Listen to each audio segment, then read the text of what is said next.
Mag-aalas 3 na ng umaga ma. Binabaybay natin yung kahabaan ng Bacoor Boulevard. Baka sakaling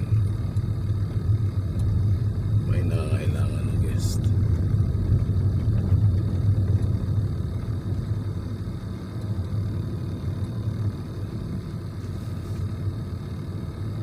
Maluwag yung kalsada.